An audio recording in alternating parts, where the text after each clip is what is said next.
negatif sih sebenarnya ya malam hari ini. Coba dok, coba di-unmute. Ya ini sebetul dialog negatif itu.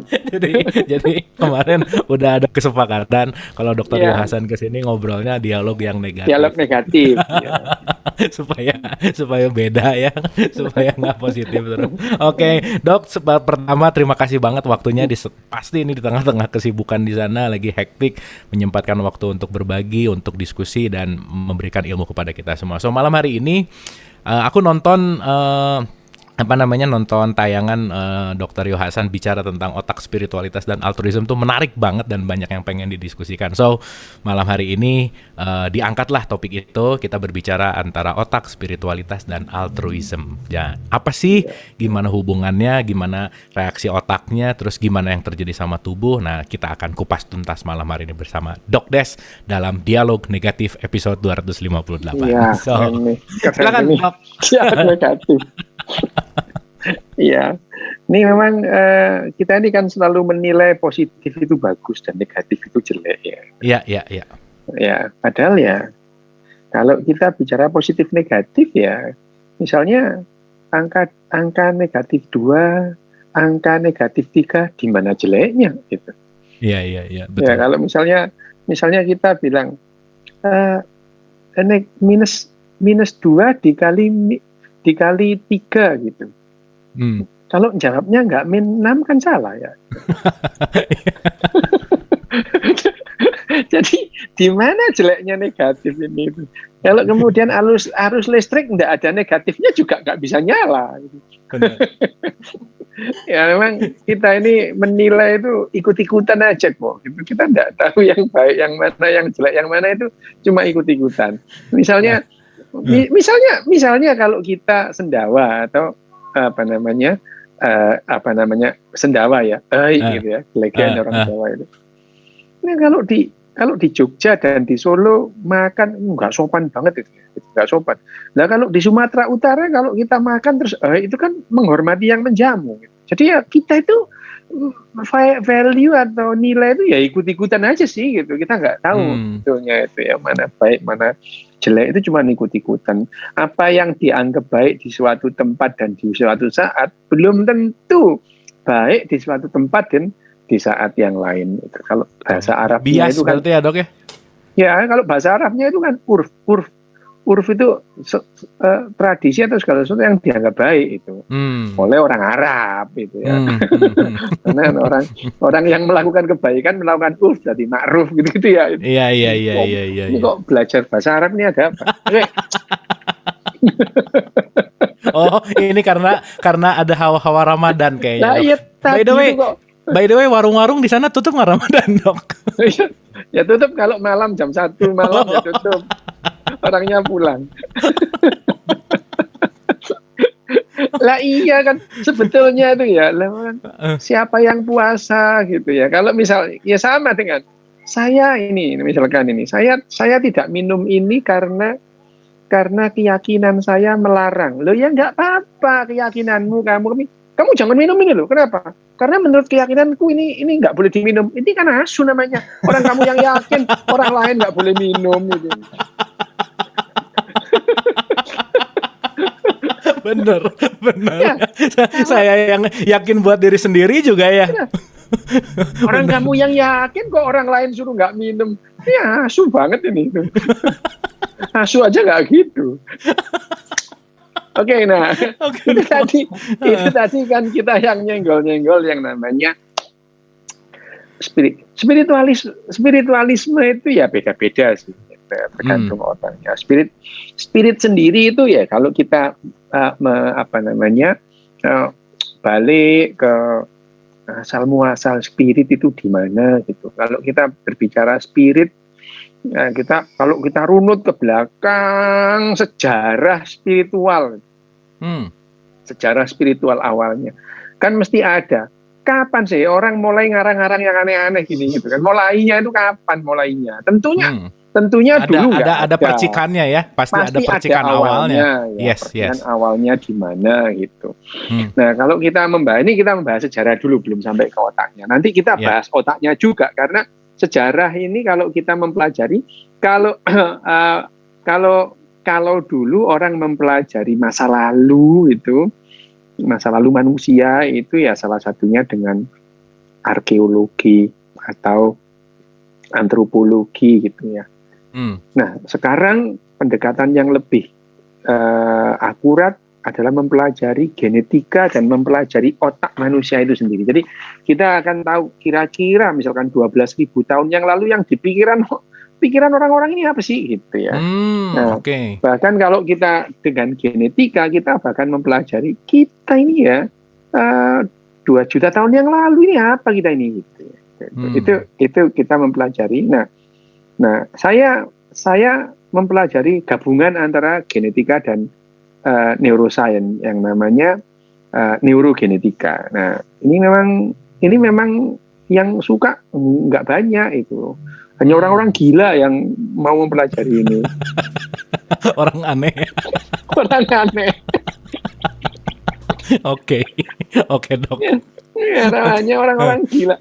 Nah, nah sekarang kalau kita merunut tentang apa namanya, tentang bagaimana manusia ini, Homo sapien ini akhirnya tertarik terus kemudian mendalami, bahkan bukan hanya mendalami ya, itu pokoknya menikmati yang namanya spiritualisme. Kalau kita mundur ke belakang, pada awalnya ya manusia ya seperti binatang-binatang yang lain kan gitu ya. Manusia itu seperti binatang-binatang yang lain. Manusia ini pada awalnya ya sibuk dengan kehidupannya. Artinya misalnya pada saat manusia itu belum mengenal yang namanya api, dia harus mengunyah satu hari itu 5-8, ada yang bilang sampai 10 jam sehari, mengunyah 5-10 jam untuk mempertahankan kehidupan. Kalau nggak bisa dia. Ya, karena apa ya? Belum ada api, mereka harus makan daging dengan kunyahan yang kuat.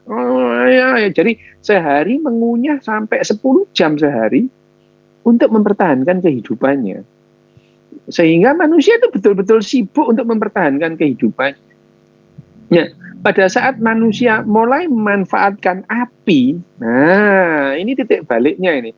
Pada saat sebelumnya manusia adalah kalau kita berbicara mengenai rantai makanan itu, manusia itu mediocre aja itu ya. Di tengah-tengah itu ada yang bisa dimakan, banyak yang bisa memakan. Kalau sekarang sih manusia itu ada di puncak rantai makanan. Apa yang nggak dimakan manusia ini? Binatang dimakan, tumbuhan dimakan, jamur dimakan, bakteri juga dimakan. Minuman berbakteri itu kan katanya bakteri baik itu. Ada bakteri baik itu. Ada bakteri baik, bakteri jahat. Karena hanya manusia itu yang bilang kayak gitu. Bakteri baik, bakteri jahat. Apa bakteri baik itu yang ngapal Pancasila dan Undang-Undang Dasar 45 atau gimana? Kan ya bukan. Benar. Ya, bakteri baik. Wah, ada yang lemak baik, lemak jahat. Itu manusia itu aneh-aneh kok. Padahal ya sebetulnya nggak gitu cara mainnya, Jainal gitu ya. Nah, ini. Ya, kalau kita merunut bahwa kalau kita dulu misalnya pada saat kita ya seperti manusia, binatang-binatang yang lain, pada saat manusia terus kemudian memanfaatkan api dengan optimal, titik baliknya manusia mempunyai kesempatan dan jadi binatang yang aneh itu ya. Itu pada saat manusia mengenal api. Pada saat manusia mengenal api, yang tadinya manusia itu harus mengunyah sampai 10 jam sehari untuk mempertahankan kehidupannya, mendadak berkurang banyak. Hanya 2 jam mengunyah sehari. Ya, jadi ada kelebihan berapa jam ini? Ada kelebihan 8 jam. Apa yang dilakukan manusia kalau nganggur? Ngobrol lah mereka. Ya, dan pada saat manusia mengenal api, juga mereka akhirnya sering melek malam, begadang, karena mengerumuni api unggun gitu ya. Dan kalau kita mengerumuni api unggun malam-malam, apa yang kita lakukan? Ngobrol. Nah, sehingga manusia itu mengembangkan bahasa verbalnya setelah mereka mengenal api. Yang pertama, waktunya luang banyak karena nggak ngunyah. Yang kedua, malam-malam biasanya tidur malah begadang, menghangatkan diri, ngobrol juga. Sehingga dalam waktu kira-kira 100.000 sampai 150.000 tahun, banyak ya itu. Hmm. Masehi aja baru 2000 ya. Ini kita hitungannya 100.000 tahun. Sehingga manusia itu bisa mengembangkan bahasa verbalnya, dan bahasa verbal manusia itu tidak hanya menyampaikan yang sesuatu yang benar. Hmm. Ya, bahasa manusia itu, bahasa verbal itu memang cenderung untuk menyampaikan yang tidak sesungguhnya itu. Dan jangan salah bahwa ini menunjang supaya kita bisa bekerja sama. Bekerja sama antar manusia itu diperlukan yang namanya tata krama atau manner. Manner itu pada dasarnya menyampaikan yang tidak sesungguhnya. Boleh saja anak buah itu benci sama direkturnya, tapi nggak boleh ngomong pagi-pagi, selamat pagi Pak, gimana Pak kabarnya Pak? Dalam hati, mati aja kamu. Gitu. Iya. Tapi kalau dia tidak tahu manner, tidak tahu tata krama, tidak bisa bekerja sama. Direktur juga boleh benci sama anak buahnya, tapi nggak boleh ngomong. Begitu ngomong, bubar perusahaannya. Sama, jadi sama. Yang namanya tata krama itu juga menyampaikan yang tidak sesungguhnya. Jadi siapa yang bilang bohong itu jelek itu? Ya. Yang bilang bohong jelek itu kan biasanya agama. Gitu. Tapi A sampai Z-nya bohong juga. Gitu.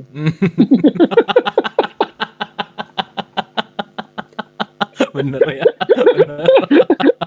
Ya, ini ajaib kok memang. Ini manusia. Ajaib. Nah, pada saat manusia sudah mengembangkan bahasa, dia mengembangkan yang namanya narasi. Narasi itu yang membuat akhirnya kita bisa bekerja sama dalam jumlah yang besar meskipun tidak saling mengenal.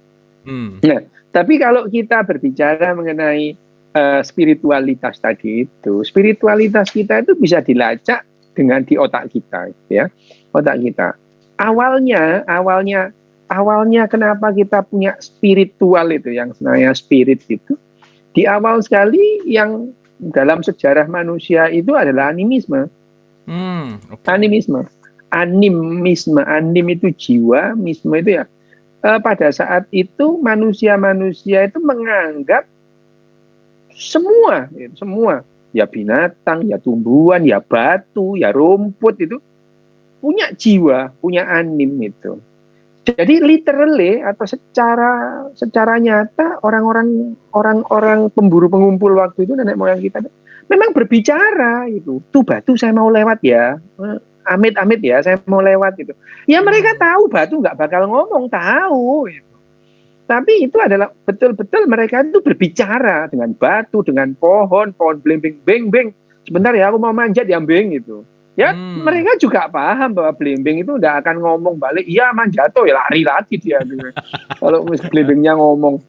Nah, animisme itu ya, animisme awalnya. Lama-lama, karena manusia ini kreatif ya, kreatif dalam hal ini yang tadi itu, daya khayal manusia tentang yang nggak ada itu luar biasa canggihnya.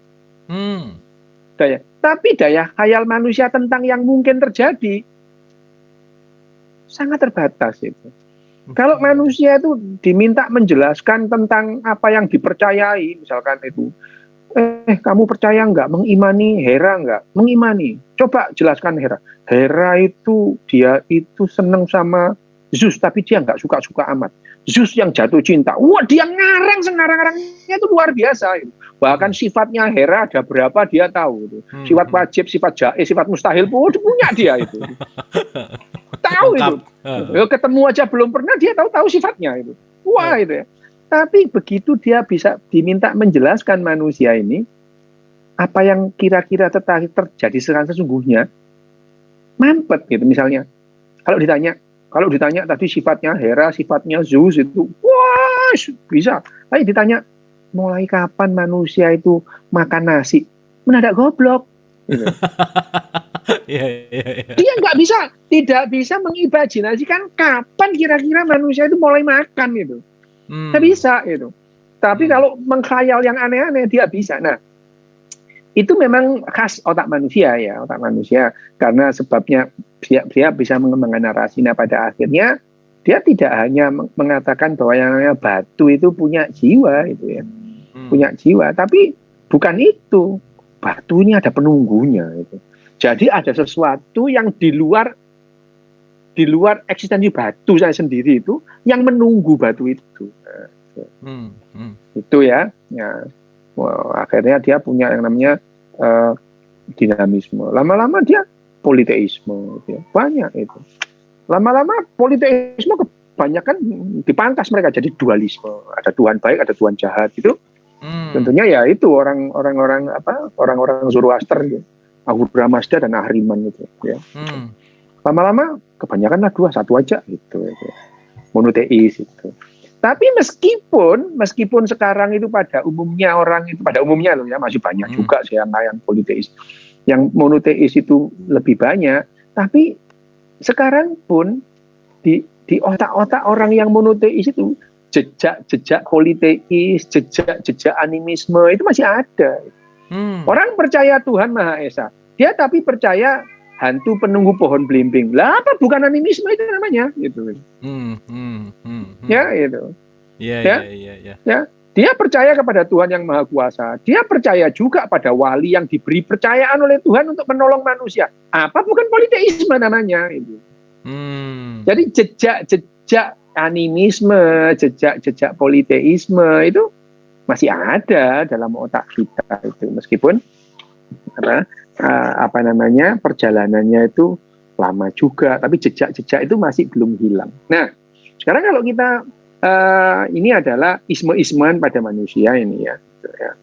Ya pada dasarnya kalau Tuhan itu yang pernah dikasih nama oleh manusia yang tercatat sekarang itu adalah 6.412 Tuhan yang pernah dikasih nama manusia. Ya. Belum yang nggak dikasih nama ini gitu ya. Karena ada orang nyembah lemper gitu ya.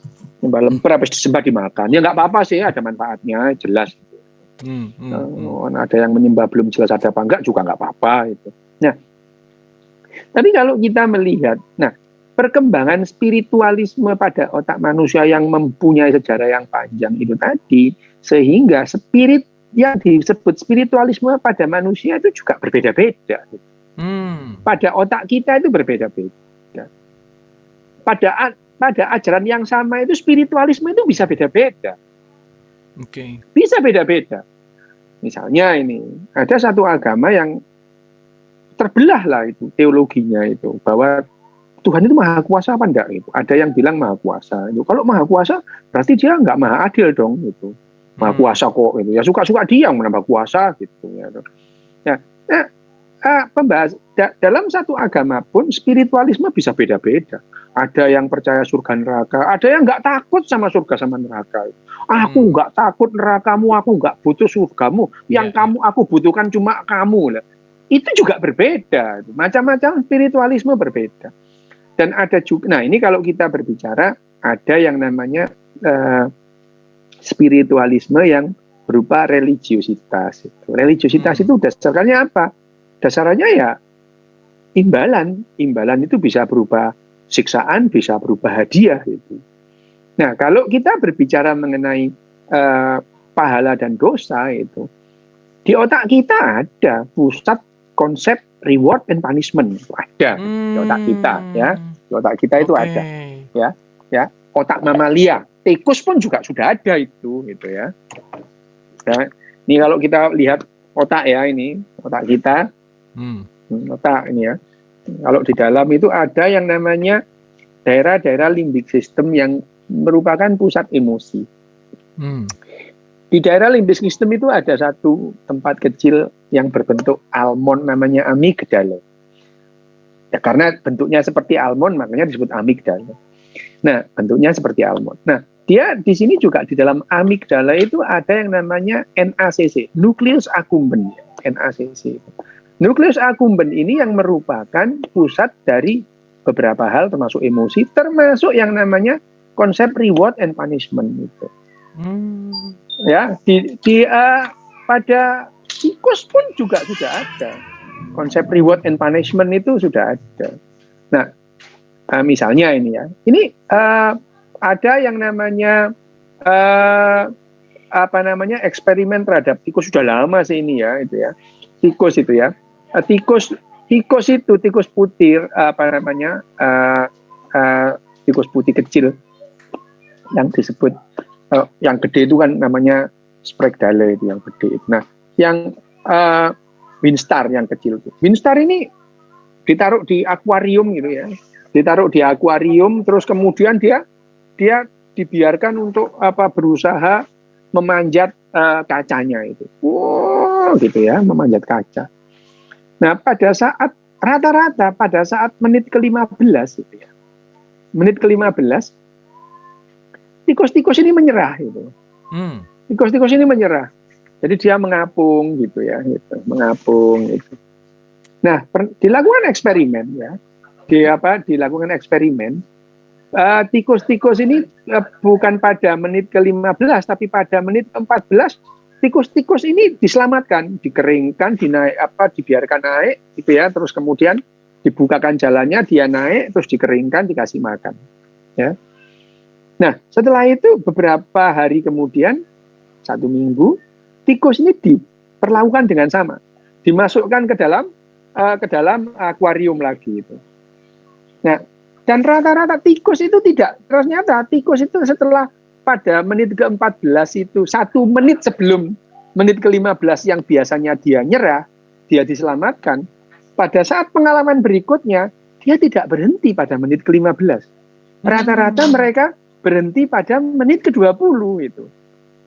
Otak tikus itu ada memori bahwa ini jangan berhenti menit ke-15, ini bukan batas akhir itu. Jadi konsep reward and punishment pada tikus ini itu ada. Oh, ini kita masih ada kesempatan itu ya gitu.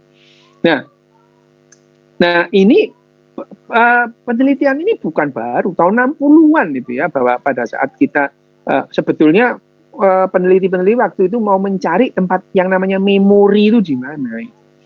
Tapi malah menemukan pusat emosi atau pusat reward and punishment gitu. Itu yang didapatkan. Nah, reward and punishment itu bukan masalahnya, bukan masalah rewardnya itu ada apa tidak. Yang penting itu adalah iming-iming reward ini masuk akal atau bisa diterima oleh nalarnya atau tidak. Gitu. Makanya kalau yang namanya iming-iming itu ya yang misalkan memberikan harapan itu yang kira-kira bisa diterima itu.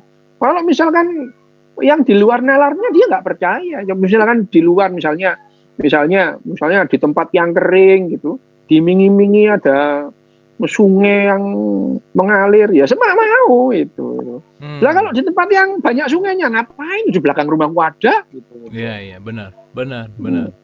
Nah, yang seperti itu yang namanya memberikan reward. Nah, yang namanya religiositas, spiritualisme yang model religiositas itu adalah yang religiositas yang sangat dimotori oleh yang namanya nukleus accumbens tadi. Gitu. Nukleus accumbens. Jadi religiositas itu adalah digemari oleh orang-orang tertentu. Gitu. Jadi ada etnis-etnis atau sekelompok orang yang spiritualismenya itu berdasarkan religiositas. Religiositas itu berdasarkan pahala, dosa, pahala dan hukuman gitu. Nah, itu yang didasari oleh yang dimotori, yang terutama digerakkan oleh tadi amigdala. Tapi otak kita itu tidak bekerja tunggal gitu ya. Nah, amigdala tadi yang pusat selfish tadi itu ada lawannya di otak itu, ada musuhnya, ada antagonisnya di otak itu yang namanya daerah-daerah rasional gitu ya, daerah-daerah prefrontal cortex. Nah, di situ itu yang disebut pusat altruism itu. Jadi sebetulnya, nah, kalau orang altruism, yaitu tadi dia tidak memperdulikan dirinya sendiri, gitu ya. Tidak hanya memperdulikan. Altruism itu sebetulnya itu adalah kemampuan atau ya kemampuan otak untuk merasakan empati, dan yang namanya altruism itu lebih memberi ketimbang meminta. Ya, altruism. Altruism itu tidak semua binatang sih punya altruism, kenal altruism. Pada dasarnya yang altruismnya yang menonjol itu adalah mamalia ya, mamalia. Karena otaknya berkembang pada saat frontal korteknya itu ada berbanyak yang namanya mirror neuron atau neuron cermin. Neuron cermin itu baru ditemukan, ya. baru tahun 1995. Jadi kalau ada orang dulu nggak kenal itu neuron cermin itu apa itu ya. Nah, kita membahas empati terus kemudian altruism itu belakangan pada saat kita lebih paham tentang otak kita. Nah, altruism ini sendiri adalah sikap yang rela, bahkan rela mati demi individu lain gitu ya. Ya, demi individu lain. Nah, itu mamalia-mamalia tertentu saja itu. Sapi itu tidak akan menolong anaknya meskipun anaknya itu hanyut. Ya. Tidak ada sapi yang menolong. Kalau gajah ada yang menolong ya. Nah, binatang-binatang seperti simpanse, bonobo, manusia, orangutan itu kebanyakan bahkan mereka ada banyak yang mempertaruhkan keselamatannya demi menolong temannya itu ya. Itu yang namanya altruism gitu ya. Ini altruism, itu altruism. Jadi itu pada saat misalkan bonobo atau simpanse itu melihat temannya itu terus kemudian jatuh ke sungai, simpanse lain itu berusaha menolong meskipun itu membahayakan dirinya. Ya, nah, menolong atau altruism ini ada syarat mutlaknya. Yang pertama, syarat mutlaknya itu mempunyai consciousness, mempunyai kesadaran, gitu. Sadar bahwa dirinya ada. Karena dia melihat itu pada saat dia melihat misalkan temannya kecebur sungai itu, dia merasakan itu menderita temannya, gitu ya. Menderita. Nah, altruism itu adalah kemampuan untuk berempati secara optimal, secara maksimal, ya. Dia menolong gitu, ya, dengan mempertaruhkan keselamatannya, gitu. Altruism. Tapi ya jarang sih yang fully altruism itu. Yang banyak adalah reciprocal altruism. Altruisme mele-mele gitu. Kalau teman ditolong, kalau musuh diajar gitu ya. Oke. Ya. Jadi sebetulnya yang disebut moralitas politik itu sama persis itu. Moralitas dan politik itu sama persis. Itu adalah altruism reciprocal gitu ya. Reciprocal altruism. Altruism yang mele-mele gitu. Coba adalah kalau misalkan kalau pas musim kampanye itu, wah kalau teman dibuela habis-habisan itu, kalau musuh dihajar habis-habisan itu ya.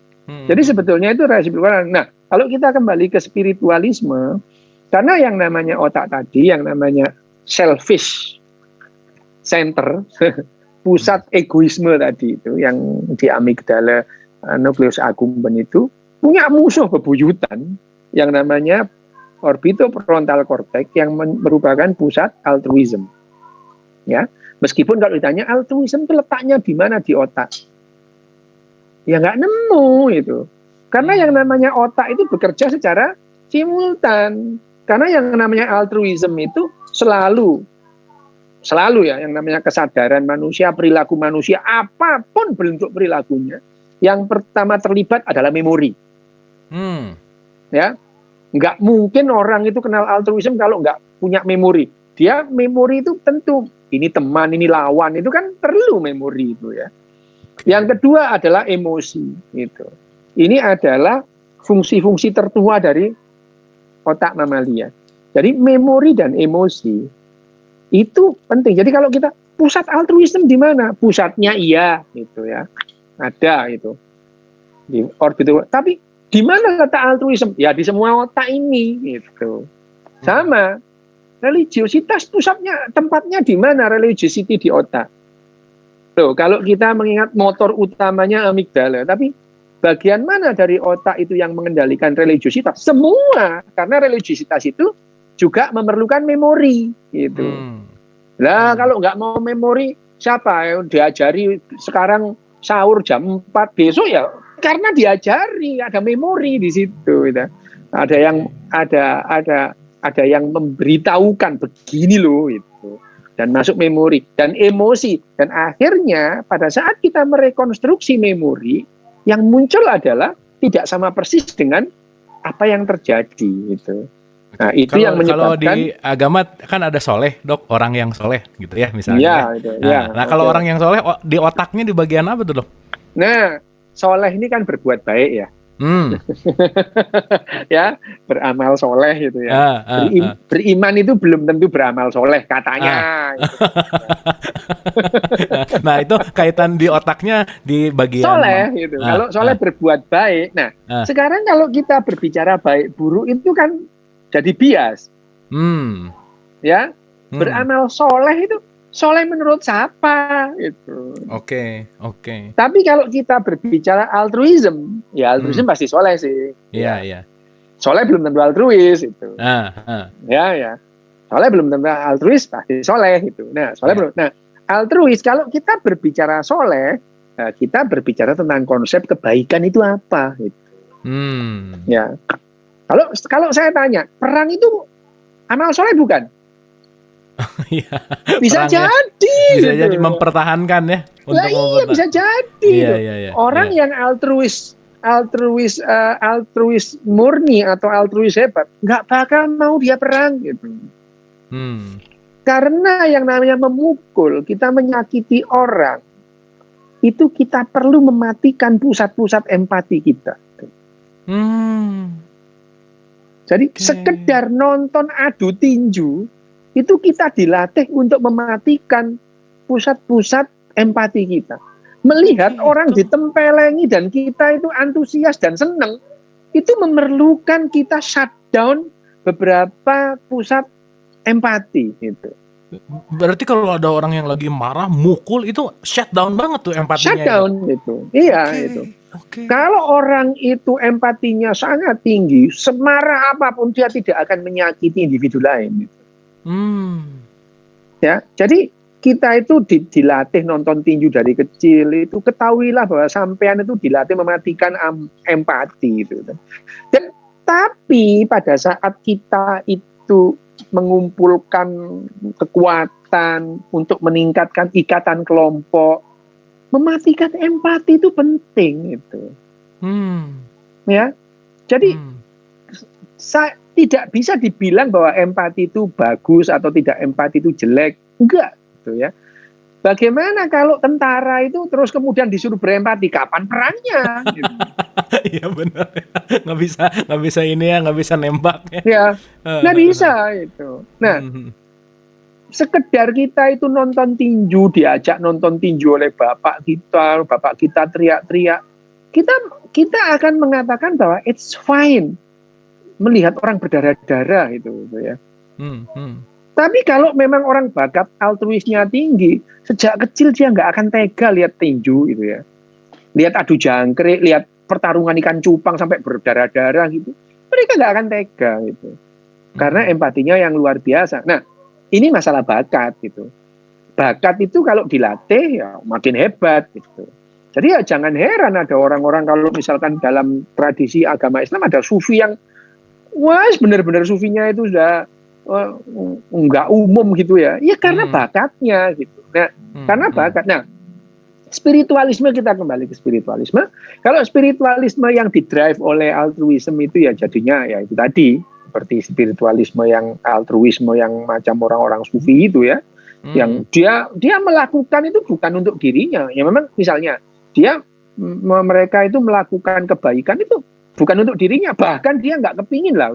Ya kebaikan ya untuk kebaikan itu sendiri itu ya. Kalau dia mempunyai konsep yang namanya spiritualisme tadi itu loh ya itu. Nah, sementara kalau religiositas ya tadi itu kalau saya misalnya nggak makan pahalanya berapa gitu. Hitung-hitungan ya nggak ya itu yang terjadi di otak kita gitu ya. Jadi ya ada yang modelnya dan itu setiap kelompok, setiap populasi itu beda-beda itu ya, beda-beda. Misalnya spiritualisme yang berdasarkan altruisme itu misalnya nggak laku di kelompok-kelompok tertentu. Sementara religiositas itu juga nggak laku di etnis-etnis tertentu gitu. Yang laku ya kan seperti misalkan di daerah Indochina itu ya, Thailand gitu. Religiositas itu nggak laku gitu. Nggak laku. Sementara di Indonesia, di Timur Tengah laku banget gitu ya. Ini adalah bentuk-bentuk perbedaan otak. Tapi masalahnya sebetulnya bisa nggak otak kita itu diarahkan ke ke model-model tertentu. Asal tidak ekstrim ya bisa, karena manusia itu pada umumnya itu kan ada dalam distribusi normal. Ya ada yang ekstrim kayak gini nih ada, ya. Tapi ya Distribusi pada normal rata-rata ya. pada dasarnya manusia itu ada pada distribusi normal. Nah, distribusi normal ini yang mudah diarahkan gitu. Diajak ke religiositas ya religius, diajak ke spiritualitas yang altruis ya altruis gitu. Tergantung yang ngajak gitu ya. Tergantung yang latih. Dilatih religius dari kecil ya religius itu. Dilatih altruis dari kecil ya altruis gitu. Tapi ada orang yang ekstrem gitu ya. Ekstrem banget, ekstrem religius, ada yang ekstrem spiritualisme. Itu kita sekali lagi saya mengelompokkan ini pada fungsi otak ya. Otak itu. Nah, itu yang disebut yang namanya religius spiritualisme di otak kita. Kapan muncul, modelnya seperti apa. Dan karena manusia itu setiap orang itu unik ya. Setiap orang unik, yang namanya akhirnya bentuk bentuk spiritualisme itu tidak ada yang murni. Tidak ada yang murni religius, tidak ada yang murni altruis. Jadi ya campuran aja. Dan karena kecenderungan, ya akhirnya orang-orang cenderung untuk customize itu, di custom gitu. Iya. Dia ngambil omongan siapa, yang pada dasarnya ide mereka bertentangan, diterima sedikit-sedikit itu. Itu yang namanya spiritualisme yang ada dalam otak kita itu ya customize sesuai dengan diri kita gitu. Ya, masing-masing orang customize itu. Misalnya kalau orang Islam itu kebanyakan mengcustom antara dua teologi yang tidak bisa bersatu itu. Jabariyah dan Qadariyah, di custom sama mereka itu. Iya. Ya kenapa? Ya untuk mengafirmasi sifat dasar otak mereka sendiri gitu ya. Ya kalau dia belajar banget dalam itu, ini nggak mungkin disatukan. Tapi ya persetan dengan tidak mungkin. Saya suka kok gitu ya.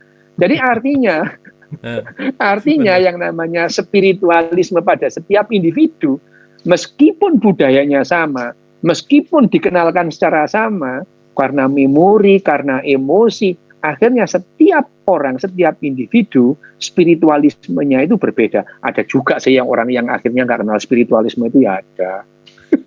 Unik lah ya. Nah, Dok, Unik, kan ya. Belakangan ini lagi musim banget tentang mindfulness spiritual, mindfulness gitu ya.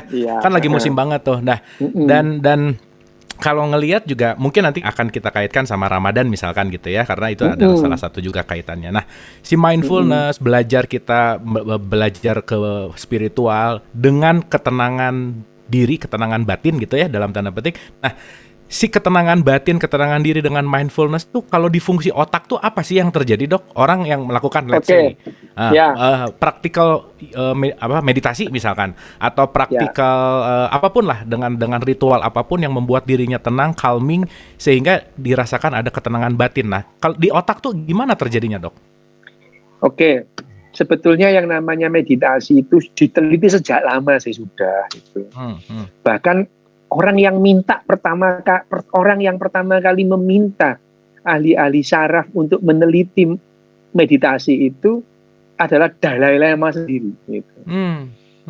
Dalai Lama itu mengundang beberapa neuroscientist awal seperti Victor, ya, Joseph Ledoux itu diundang mereka ke Tibet gitu, untuk meneliti sebetulnya ini meditasi ini gimana sih, gitu ya.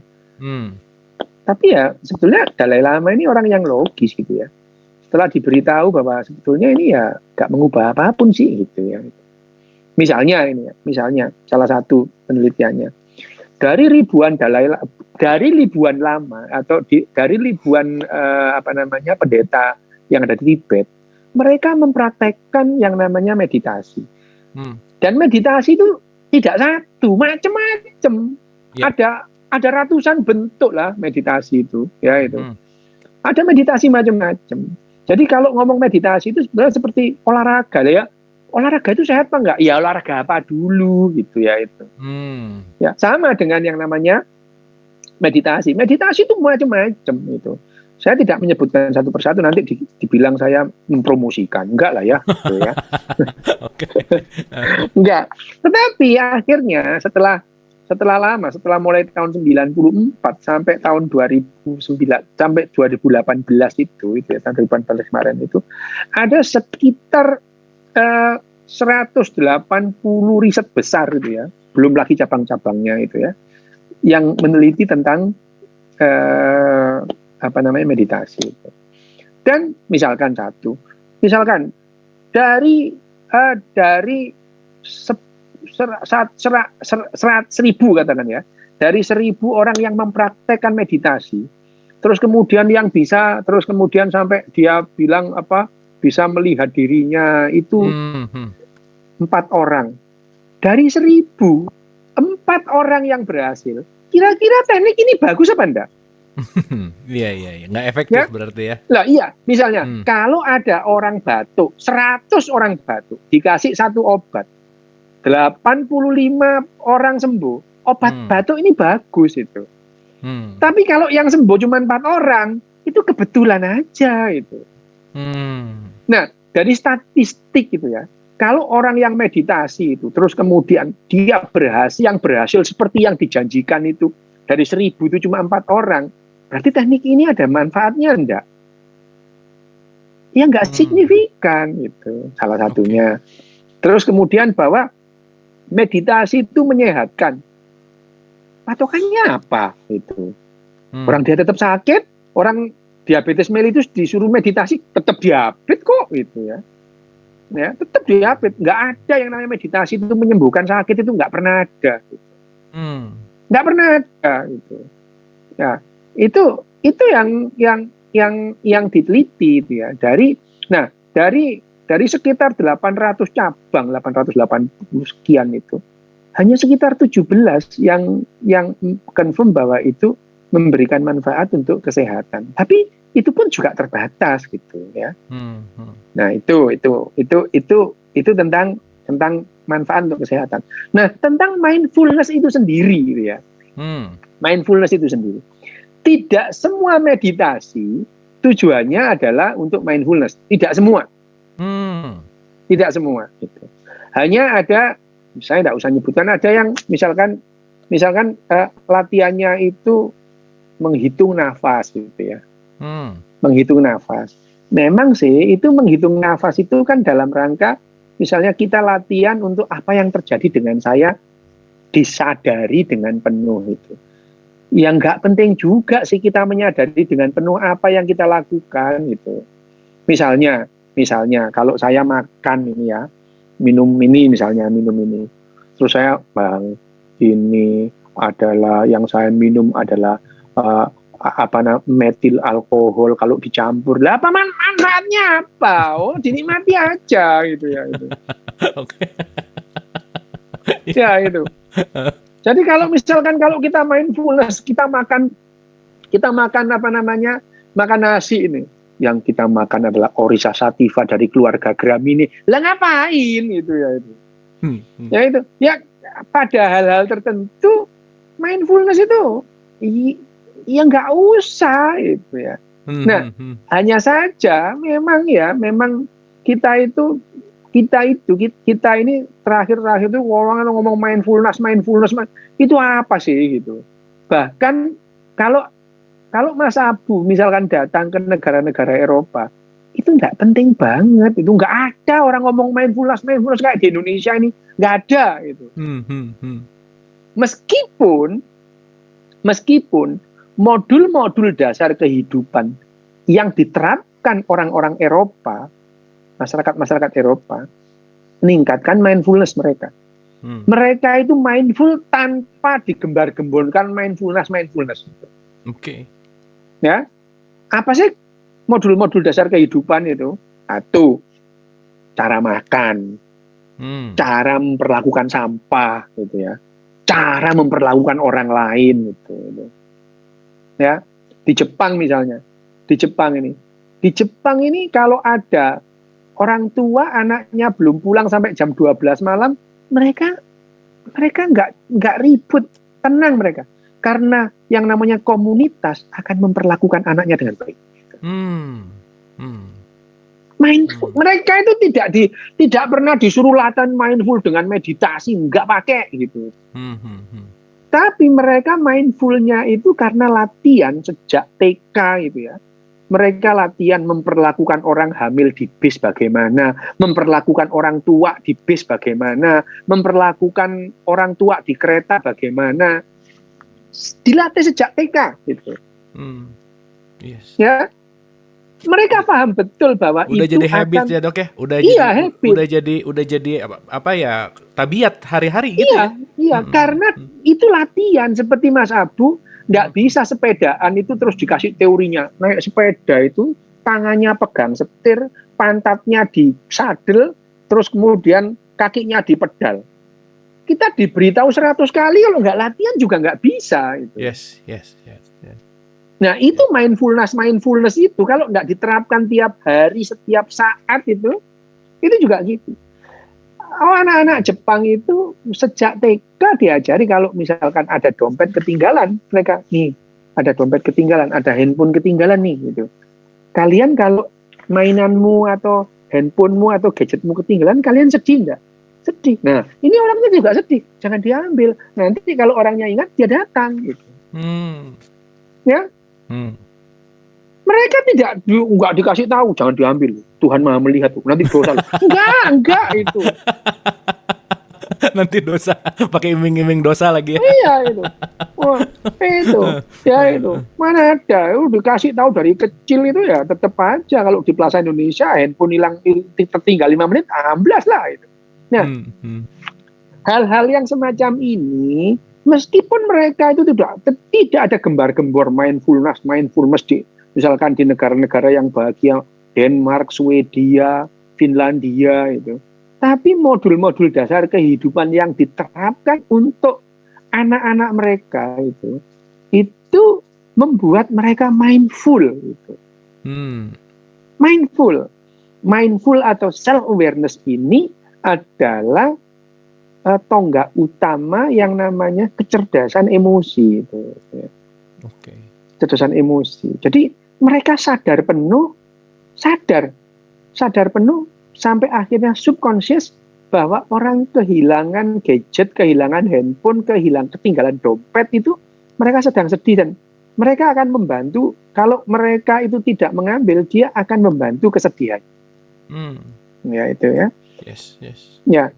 Mindful. Nah, meditasi itu coba deh meditasi itu orang di Jakarta itu sekarang kenal meditasi semua, tetap aja handphone hilang gitu ya. Ya, dompet itu.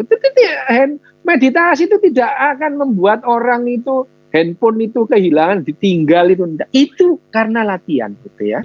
Betul meditasi itu memang latihan, tapi bukan itu yang membuat orang mindful gitu ya. Bukan itu.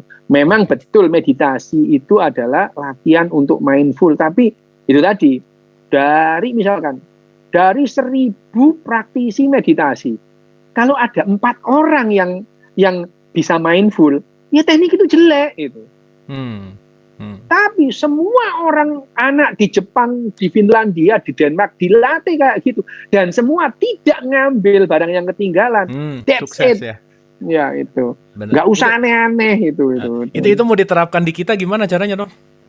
Lah ya mau nggak itu? Sekarang ini ya, masalahnya kan gini, apa yang dianggap baik di Jepang tidak dianggap baik di Indonesia. Jadi saya pun tidak mengatakan Jepang ini lebih baik dari Indonesia gitu. Di Jepang ini anak kecil nggak diajari baca doa, surat-surat pendek, nggak itu. Lah kalau mau apa enggak di Indonesia itu enggak diajari sholat, enggak diajari itu, mau? Loh, saya tidak mengatakan Jepang lebih baik dari Indonesia atau sebaliknya gitu. Tetapi harus menerima konsekuensinya. Kalau mendidik anak gaya Indonesia tidak akan menghasilkan komunitas Jepang atau sebaliknya. Ya terima aja di Jepang ini anak masuk sekolah syaratnya cuma 2.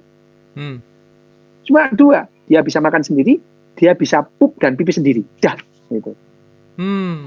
Nggak ada syarat hafal Al-Fatihah apa enggak ada itu. Kalau di Indonesia kan harus hafal surat-surat pendek itu. Saya tidak mengatakan Indonesia lebih bagus juga enggak, tapi harus menerima konsekuensi gitu. Harus menerima konsekuensinya itu. Karena ya, apakah orang Jepang tidak punya spiritualisme? Punya. Apa Jepang itu religiositas loh, di Jepang ini ya, yang namanya sejarah intoleransi itu mengerikan itu. Pada abad ke-16 itu ada yang namanya tradisi Fumi, artinya mereka itu membuli penganut Kristen untuk menginjak-injak lambang Yesus. Mereka itu di Nagasaki terutama ya. Jadi intoleransi di Jepang itu luar biasa dulu.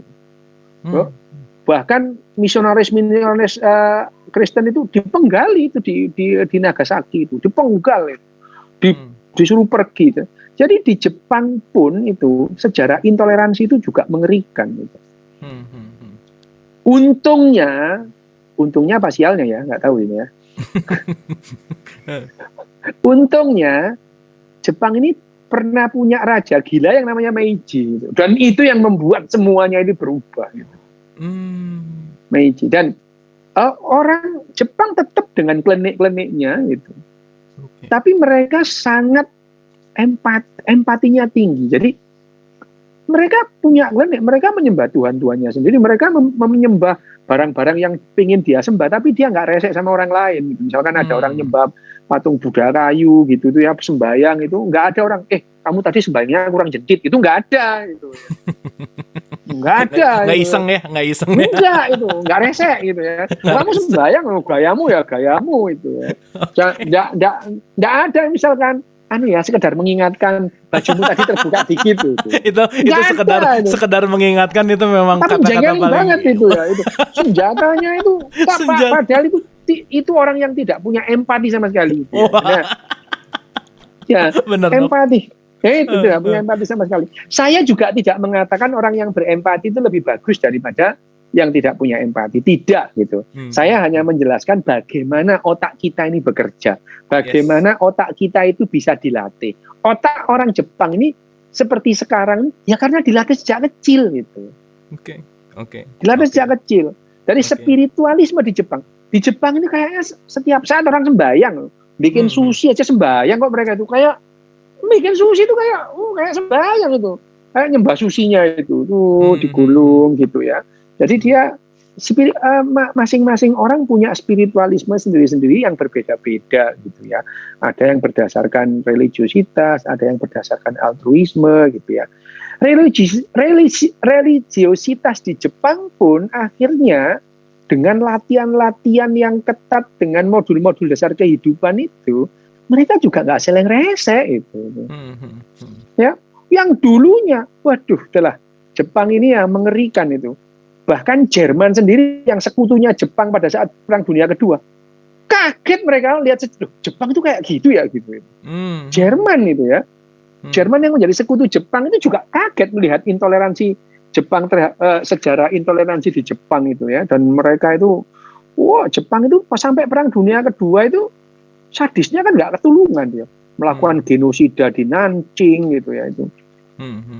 Nah, tapi setelah secara konsisten itu sampai Kaisar Hirohito itu menerapkan kebijakan pendahulunya Meiji itu ya, tentang bagaimana melatih orang-orang Jepang ini supaya ikut seperti orang-orang Eropa itu kan. Dulu sebelum Perang Dunia Kedua itu kiblatnya Jepang itu Jerman gitu. Setelah kalah Perang Dunia Kedua ganti gitu ya. Apa Jerman kalah sama Amerika, kiblatnya Amerika gitu ya.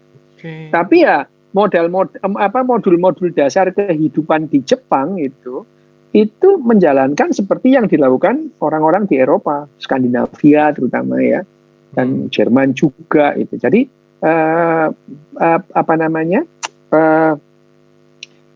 parenting atau nurturing pada anak-anak di Jepang itu lebih mirip dengan orang-orang di Eropa, Skandinavia, ketimbang dengan di Amerika gitu. Nah hasilnya ya seperti sekarang itu. Nah, religiositasnya atau spiritualitasnya akhirnya dipengaruhi oleh latihan-latihan modul dasar kehidupan itu sendiri gitu ya. Jadi spiritualisme di Jepang itu meskipun mereka tetap melakukan ritual-ritual yang dilakukan oleh misalnya nenek moyangnya 2 abad yang lalu, tetapi sikap spiritualnya itu berbeda gitu. Ritualnya sama, spiritualnya berbeda gitu. Yes. Spiritualnya berbeda. Jadi ritual dan spiritual itu 2 hal yang berbeda. Ritual itu tidak menghasilkan apa-apa kok gitu. Keren Dok, terima kasih, luar biasa, mantap. Wah, masih banyak sih yang pengen ditanyain, tapi ini udah 21.04 nih. Sebentar lagi kita harus berdialog sama teman-teman juga. Dok, terima kasih. Boleh tepuk tangan dulu dong buat Dok Des, seru ya malam hari ini kita. Banyak dapat deh pokoknya malam hari ini. Alhamdulillah. Oke, teman-teman, seperti biasa kalau ada yang mau memberikan apresiasi, mau bertanya ataupun mau berdiskusi seperti biasa, ada Dok Des di sini, kita sama-sama belajar. Oke, kita ke Mas Aryo. Silakan Mas Aryo. Saya mau bertanya kecil saja. Jadi tadi disebutkan ada latihan empati ya, latihan kecerdasan emosi. Apakah dengan latihan itu kemudian dari segi otak jadi ada yang berbeda antara orang yang memang dilatih dari kecil atau orang yang tidak pernah dilatih atau jarang dilatih? Misalkan ada sel-sel atau neuron-neuron di otak yang jadi lebih aktif misalkan, atau gimana gitu. Kemudian apa efeknya terhadap keseluruhan jiwa raga orang gitu. Itu pertanyaan pertama. Kemudian pertanyaan kedua tadi juga menyebut soal binatang ya kan. Kita juga tahu dalam Islam itu kan ada binatang yang bisa masuk surga. Berarti dalam kata lain beberapa binatang itu punya konsep keimanan, konsep ketuhanan. Nah, apakah secara otak itu memang ada bukti seperti itu bahwa binatang-binatang tertentu tuh misalkan burung misalkan, kita tidak bicara yang mamalia, kita bicara misalkan yang burung masuk surga. Apakah ini berarti bahwa tidak harus mamalia yang punya istilahnya paham dengan konsep ketuhanan atau gimana secara sel otak itu seperti apa? Itu saja pertanyaan saya. Terima kasih. Oke, thank you Mas Aryo. Wah, ini unik nih pertanyaannya. Silakan, Dok. Yang pertama, otaknya sama sih gitu ya. Otaknya sama, latihannya yang berbeda gitu. Ya, otaknya sama, latihannya berbeda. Otaknya sama, latihannya berbeda, menghasilkan beda-beda gitu ya. Misalnya orang pada umumnya kan bakatnya itu di tengah-tengah gitu, nggak ekstrim gitu. Seperti kalau contoh ada orang yang bakat banget gitar, gitu. Bakat gitar itu. Pada umumnya ya bakatnya ya biasa-biasa. Tapi ada yang nggak bakat sama sekali ya ada gitu ya. Ada dasarnya itu. Nah, kalau orang yang berbakat tapi tidak pernah pegang gitar dibandingkan dengan orang yang biasa-biasa, sehari 10 jam pegang gitar, kira-kira bagus mana gitarannya? Yang tiap hari lah, Dok. Nah, itu dia ya itu. Ya. Jadi orang ini pada dasarnya ya ada sih sifat-sifat altruisnya ada, sifat-sifat psikopatnya ada gitu. Tapi kalau dari kecil dilatih psikopat, ya psikopat lah dia gitu ya. Tapi kalau dilatih altruis, ya altruis lah dia. Seperti tadi, empati tadi. Karena otaknya dilatih, memori implisitnya itu dilatih untuk melakukan hal-hal yang bersifat empati. Empatiklah dia gitu ya. Ya. Otaknya bekerjanya sama gitu. Cara kerjanya sama. Ada nggak neuron yang mati? Ya nggak ada. Cuman ada bagian-bagian yang terlalu sering dilatih, ada yang selalu sering yang dimatikan gitu. Ya. Nah, akhirnya bekerja secara berbeda gitu. Itu yang terjadi. Sama itu otaknya sama, latihannya berbeda, sama, otot kita sama, dilatih secara berbeda. Ya kemampuannya tentu berbeda gitu ya. Sama tadi itu. Nah, kalau misalkan ada sih orang sebetulnya dia itu bakat altruis. Lah, tapi dilatih psikopat terus itu ya. dia nggak bisa berempati, udahlah itu, jadilah itu. Ya sopan sih, ya sekedar mengingatkan ya itu. Gitu. Najis lu itu, lambemu gitu ya. Ya. Oke, thank you. Ini ya, pertanyaannya, jawaban yang kedua, itu tadi menurut Islam kan ya. Gitu. Menurut Islam, kalau menurut agama lain orang Islam masuk neraka semua sih gitu. Jangankan burung, orang Islam masih masuk neraka itu. Jangankan burung. Jadi kalau konsep tadi itu ya, kalau kita berdasarkan Islam ya itu tadi. Kalau berdasarkan Islam kan hanya orang-orang Islam yang masuk surga gitu ya. Binatang-binatang tertentu masuk surga. Itu kan menurut orang Islam. Menurut orang lain beda lagi gitu ya. Jadi kalau kita dan saya kan membahas otaknya ya secara ilmiah ya itu ya. Jadi saya tidak sedang melakukan pencocok-cocokan antara keimanan dengan pengetahuan ilmiah yang namanya cocokologi, enggak itu ya itu. Yang namanya keimanan dan keyakinan dan pengetahuan itu dua hal yang berbeda. Dua hal yang berbeda. Saya menjelaskan bagaimana orang itu berperilaku secara spiritual dengan otaknya. Itu yang saya jelaskan.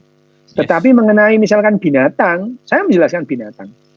Ada sih, memang benar bahwa beberapa burung, bahkan ikan itu, beberapa ikan itu mempunyai jejak-jejak kesadaran seperti manusia, meskipun kesadarannya beda gitu ya. Beda itu ya, beda itu. Beberapa burung gitu ya.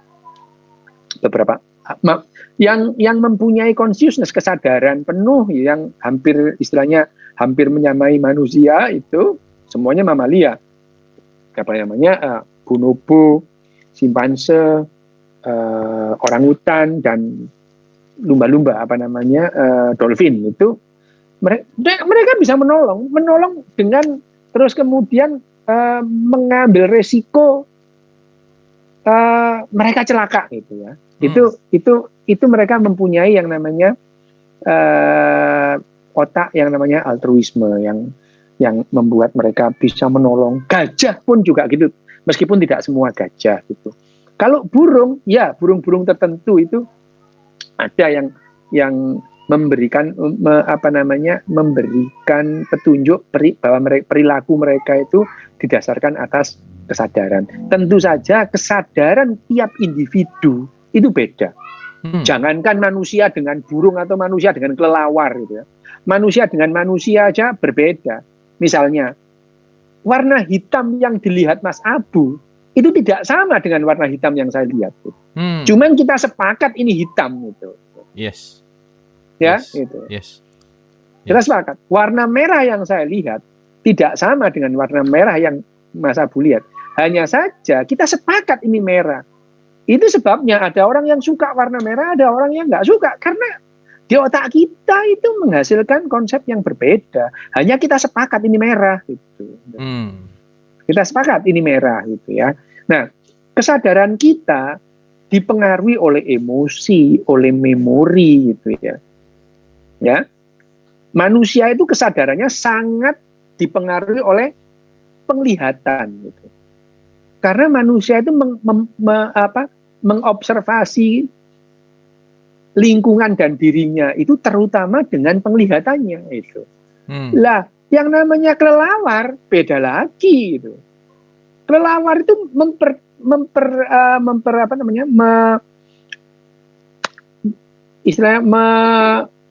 menggunakan atau mengandalkan pendengarannya gitu. Kelelawar itu hidup dalam dunia gema itu. Tentu saja kesadaran kelelawar itu didasarkan gema tadi. Kelelawar itu bisa secara akurat membedakan kupu dengan ngengat gitu. Bisa gitu. Dari gema ya, Dok ya? Dengan gemanya itu. Iya, jadi kesadaran kelelawar itu berbeda dengan kesadaran manusia. Nah, manusia dengan manusia yang lain juga berbeda gitu. Sehingga perilaku setiap individu cenderung berbeda gitu. Nah, perilaku yang cenderung berbeda ini kalau dilatih akan menghasilkan keseragaman itu. Nah, keseragaman itu ada keseragaman yang destruktif, ada keseragaman yang konstruktif gitu ya. Nah, tadi modul-modul dasar kehidupan yang diberlakukan di negara-negara tertentu seperti di negara Eropa Barat, Skandinavia, terus kemudian Perancis, Jepang gitu, yang menghasilkan komunitas yang seperti itu ya. Tetapi apakah mereka nggak peduli kok surga neraka, nggak peduli gitu. Nggak peduli karena nggak pernah dikenalin gitu. Nggak pernah dikenalin gitu. Benar. Jadi itu jawabannya ya. Oke, thank you Dok, keren, mantap. Ini menarik nih pertanyaan berikutnya. Selamat malam Dok, bagaimana cara menggunakan otak nalar dan akal sehat dalam memahami agama dan spiritualitas supaya tidak terobsesi berlebihan yang bisa berakibat buruk dirinya pada orang lain? Dan apakah benar yang rela berkorban itu memberikan keuntungan dan kepuasan tertentu pada kelompok sosialnya? Terima kasih. Silakan Dok. Ini pertanyaannya pendek, jawabannya bisa panjang. Yang pertama ya. Oke. Yang pertama, bagaimana kita bisa mencoba menalar gitu ya, menalar tentang agama kita. Pertama, ini kan kita berbicara mengenai emosi nih ya. Emosi itu adalah hal-hal yang masuk dalam memori implisit kita yang menentukan apa yang kita lakukan. Jadi kita itu latihan, semua itu dilatih. Bagaimana kita mau menalar kalau dari kecil kita dikenalkan bahwa agama itu tidak bisa dipikir. Bahwa keimanan itu tidak masuk akal. Bahwa keimanan itu letaknya di atas akal. Ya, bagaimana kita mau bisa menalar dengan logis dan rasional kalau dari kecil itu ada hal-hal yang tidak bisa kamu pikir itu gitu ya. Ya, bagaimana kita mau latihan berpikir kalau dari kecil tanya sesuatu itu nggak boleh ditanyakan gitu. Ya, bagaimana kita mencoba bernalar, berpikir secara logika, berpikir secara rasional kalau sejak kecil kita tidak boleh berpikir rasional itu. Misalnya, kenapa sih Tuhan satu? Kok nggak setengah aja gitu. Ya, selama ini kan yang namanya Tuhan itu kan kalau ada jumlahnya itu kan bilangan asli 1, 2, 3, 4 banyak gitu. Kok nggak ada yang min gitu. Kok nggak ada yang setengah atau bilangan desimal 0,9 gitu. Nggak ada itu. Ya kan itu. Kenapa sih Tuhan kok satu, kok nggak setengah aja gitu, misalnya. Kalau dikatakan itu anak kecil, nggak boleh. Nah, gitu ya. Bagaimana kita mau belajar berpikir logis kalau sejak kecil kita mau bertanya saja sudah dihus gitu, nggak boleh gitu. Itu di luar nalar gitu. Ya nggak bakal bisa. Gitu. Nah latihan yang seperti ini, latihannya ya kita menerima sains secara penuh, sains gitu. Kalau ada sains yang bertentangan dengan keyakinan, ya nggak apa-apa sih gitu ya. Gitu. Latihannya gitu. Lu kok nggak apa-apa gitu. Orang namanya iman, gitu. Iman itu nggak butuh bukti. Gitu. Buktinya bertentangan, ya suka-suka. Nggak masuk akal dong, ya biarin gitu. Ya yang terjadi kan kalau pada saat keimanan kita dibilang nggak masuk akal, kita marah gitu. Padahal kalau misalkan orang pede dengan keimanannya, imanmu nggak masuk akal, ya biarin gitu. Suka-suka gue gitu. Ngayal dong, ya biarin gitu. Itu pede, beriman yang pede gitu. Nggak masuk akal dong, ya biarin gitu. Ngayal, nggak apa-apa gitu. Semua juga ngayal gitu. Ya misalkan, kok ngayal? Ya sama itu. Orang itu datang ke ke bioskop nonton Avenger, tahu itu ngayal, dinikmati juga gitu. Nggak apa-apa gitu. Itu yang pede aja gitu. Orang sekarang itu ada berapa macam keimanan Mas? Ada ribuan keimanan. Ya. Ada bertentangan satu sama yang lain. Kan nggak mungkin semuanya benar. Yang mungkin semuanya salah gitu. Ada kemungkinan semuanya salah gitu. Nggak mungkin semuanya benar. Lah makanya itu kita itu sering istilahnya dipok-pok itu ya, itu apa toxic positivity toxic ya, toxic itu. Semua agama benar. Lah orang saling bertentangan kok benar semua. Kamu ngelindur apa gimana itu? Yang satu bilang 2 tambah 2 sama dengan 5, yang satu 2 tambah 2 sama dengan 6. Ya nggak mungkin benar semua, yang mungkin salah semua itu. Yang ada itu adalah ya biarin, nggak masuk akal. Ya nggak apa-apa sih gitu itu. Orang iman-imanku, kamu iman-imanmu aja gitu. Nah, masalahnya sejak kecil kita itu diajari, dilatih ngeresein keimanannya orang lain, itu yang jadi persoalan itu. Benar, Dok. Benar. Yang jadi persoalan, iman-imanku, tapi ya udah diem gitu. Mohon maaf ya, sekedar mengingatkan, kamu tadi sudah sholat apa belum? Ini jengkelin banget itu ya. Itu. Kalau itu ngingetin yang sangat kelihatan halus gitu ya. Itu urusannya orang lain itu ya. Yang namanya, kalau kita paham bahwa keyakinan itu adalah wilayah privat, adalah privacy, ya orang lain nggak usah ngurusin itu. Tadi kamu sholatnya ngadep mana sih? Kurang 15 derajat ke sana. Derajat dipermasalahkan itu sholat itu. Itu karena ya memang sejak kecil kita dilatih untuk tadi puasa enggak, itu tuh Ical tanya itu. Tadi puasa enggak? Udah pernah dulu gitu. Udah pernah dulu. Iya itu. Saya itu kalau ditanya ya gitu. Puasa enggak? Udah pernah itu. Dok, Jumatan enggak? Udah pernah gitu. Ini resek banget gitu. Nah itu ini yang membuat tadi ya bahwa yang namanya bagaimana kita merasionalkan agama, ya nggak usah dirasionalin, memang nggak rasional gitu. Lah gimana mau rasional? Secara rasional segala sesuatu yang kamu percayai itu kan dongeng gitu jadinya itu. Misalnya sekarang kita tahu bahwa yang namanya alam semesta itu dimulai 13,72 miliar tahun yang lalu gitu ya. Bahwa ada ternyata tidak seperti yang dalam cerita-cerita di agama-agama tertentu gitu. Gimana mau mencocokkan wong jelas salah gitu. Iya. Ya, itu nggak usah cocokologi gitu. Jalan keluarnya gimana? Jalan keluarnya ya dalam agama itu kan banyak metafora gitu ya. Kan ada metafora. Lah kalau itu metafora kenapa memang gitu ya. Itu jalan keluarnya. Nah, tapi kalau jalan keluarnya lagi ya dibuang aja agamanya. Ya nggak apa-apa juga sih gitu. Kalau siap menerima konsekuensinya gitu. Balik lagi ke konsekuensi ya. Ini konsekuensi gitu. Siap menerima konsekuensi. Seperti saya ini dibully tiap saat, ya nggak apa-apa, saya siap kok menerima konsekuensi gitu. Nggak apa-apa itu. Dibilang ateis lah, baba terserah gitu. Mantap Dok, keren. Iya itu. Saya dibilang ateis ya terserah itu, cerah itu. Nggak ada urusan juga ya Dok. Nah, iya loh. Ini memang begitu. Memang orang Indonesia itu dilatih resek gitu ya. Pernah saya itu di bandara ini ketemu kakak kelas saya dok, dia waktu di kedokteran dia nanya, datangi Rio, mas apa mas itu, kamu kok ateis sekarang gitu, loh saya kaget kan, loh, mas. Itu tiba-tiba ya.